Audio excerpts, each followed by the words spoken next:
This is Desm 101. Thanks for tuning in. Welcome to Retro Game Talk, episode number 3. And for this episode, I wanted to cover Game Center CX, also known as Retro Game Master. So if you've heard of these before, I definitely give you a lot of props. This is one of my favorite shows, so it's definitely something I was excited to cover today. So Game Center CX is a long-running TV show that's aired from Fuji Television since 2003. So that's a major syndicated show that's been running since then to currently for multiple seasons and tons of episodes.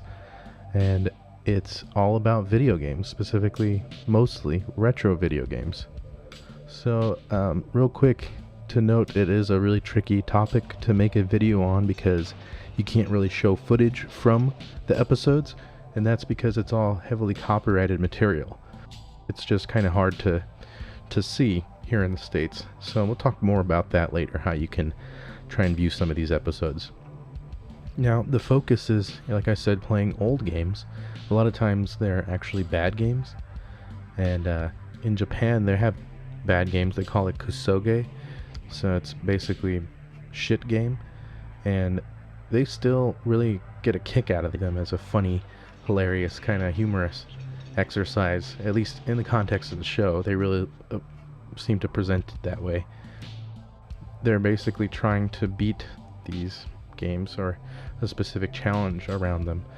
And the first guy to mention is Arino. He's the Kacho, or the chief, and he's a comedic figure in Japan. He's from a group called Yoiko, which I haven't seen his actual stand-up or his routines in his comedic group, but he's apparently pretty well known for this. He's quite a funny guy, and you can tell that he gets a lot of recognition from the show. He's actually come here to the States and made an appearance for one of the episodes. And he's also assisted by multiple ADs, or assistant directors. The process of playing the video game is the subject of it, so they'll involve a lot of the supporting cast and people that are actually on the production crew into a lot of the aspects of the show. So you'll see a lot of these people on camera a lot, and they're part of the challenge and the dialogue that's happening between Arino and finishing the game. So some of them are really hilarious characters in their own right. There's a cameraman named Abe who is a really good motorcycle rider. So he always plays the motorcycle games in the arcade whenever they visit those ones. And they have a sound engineer, this guy named Tani. And he's this hilarious, kind of laid-back, overweight guy who smokes cigarettes and just seems like a really cool guy to hang out with. So he'll make some appearances in the show. And basically, aside from the rest of all of the challenge around the specific game, so it's one game per episode, they also go to a bunch of game centers around Japan and visit them and kind of highlight them. And Arino will go to play a bunch of games in the arcades and meet the owners of the game shops and talk with them a little bit. And it's always really entertaining, really hilarious dialogue that they have. And he's actually really good at crane games, so whenever he plays those crane games, he can usually win a ton of prizes, so he'll always collect those. And he's also not very good at other games, so the way you might expect someone to be good at a game who's in a show like this, he's not that type of person. He's actually kind of untalented with video games, but I guess that's what makes the show really interesting, is that it is a big unsurmountable obstacle for him to overcome, and he really has to put himself through the ringer. He's good at things like puzzle games, so if you see him play like Lode Runner, for example, he knows how to solve a lot of those really challenging puzzles in Lode Runner and some other puzzle games.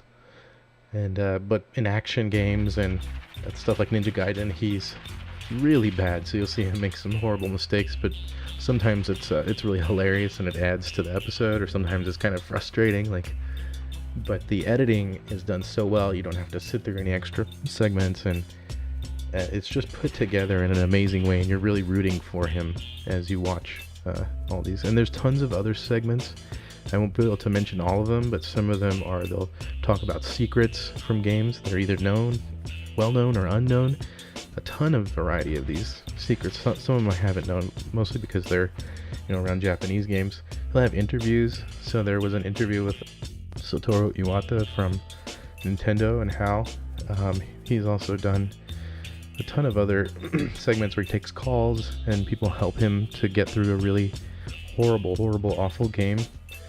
And they also have intros and outros. So there are these really well put together scenes of a king and a queen. It looks like from a Final Fantasy game, but it's done specifically for the show. And they'll have little speech bubbles that will appear.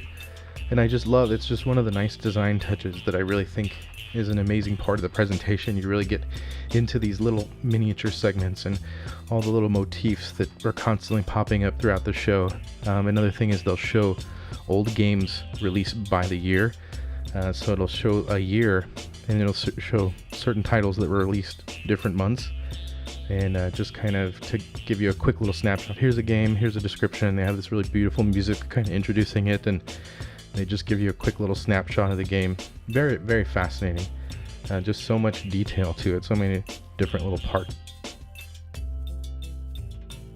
So my history with Game Center CX, I, of course, liked a lot of old TV shows that had games in them.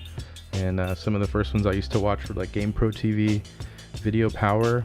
They both had a bunch of game footage and tips and tricks and things like that. And as a kid, I loved being able to catch those. It was really difficult for me. I didn't see a ton of episodes, but catching up on them now is fantastic on YouTube.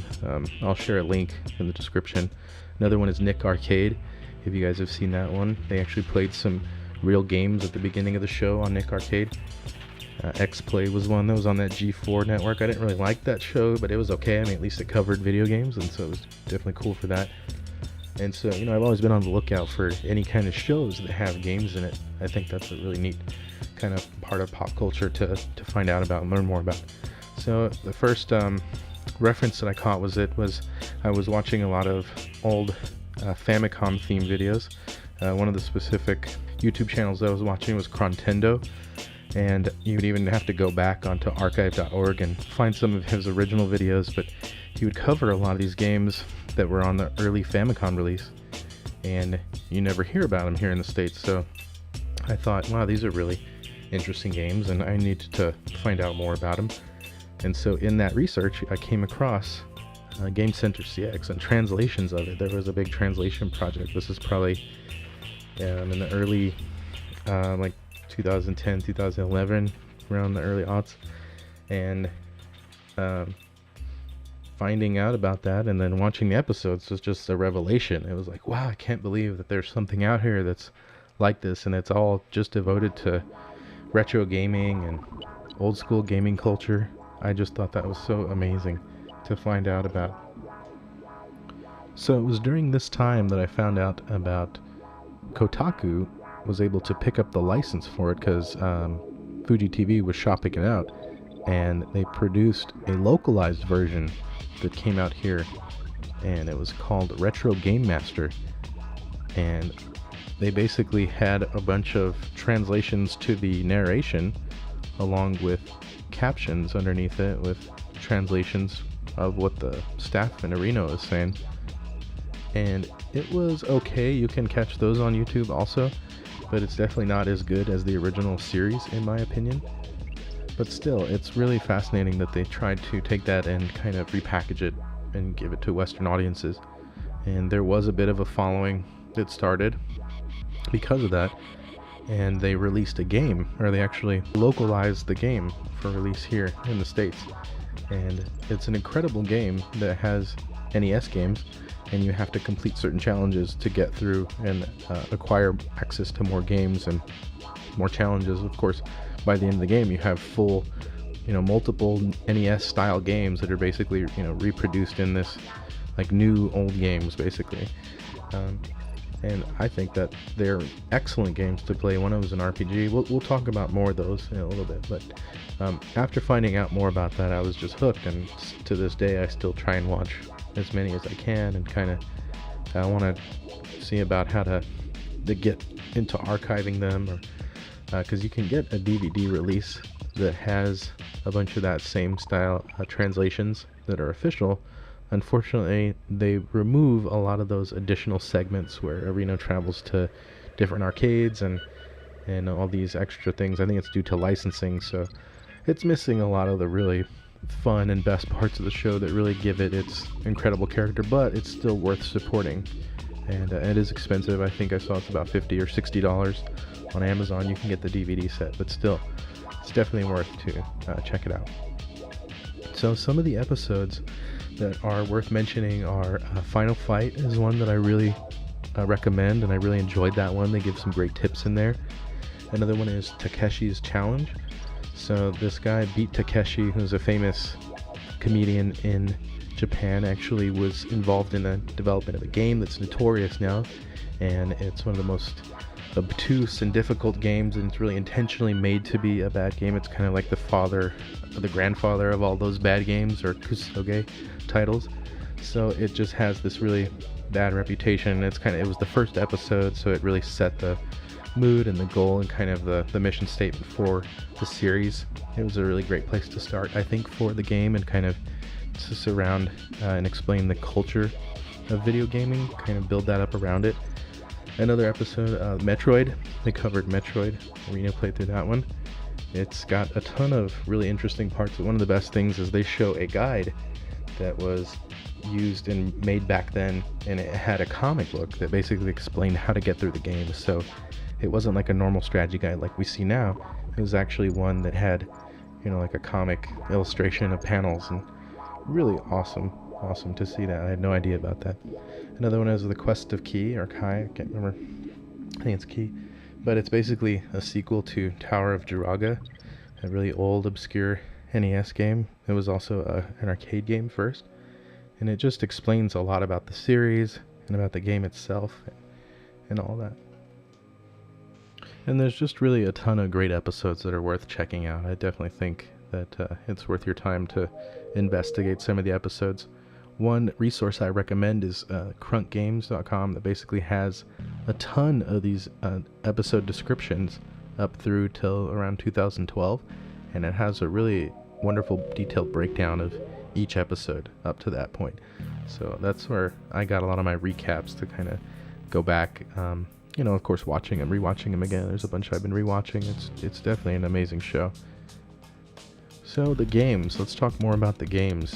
I do have the Retro Game Master for the DS, and I played through most of it. I haven't completed all the games, but I've completed most of all of the challenges, and it's a really fun, awesome game to play.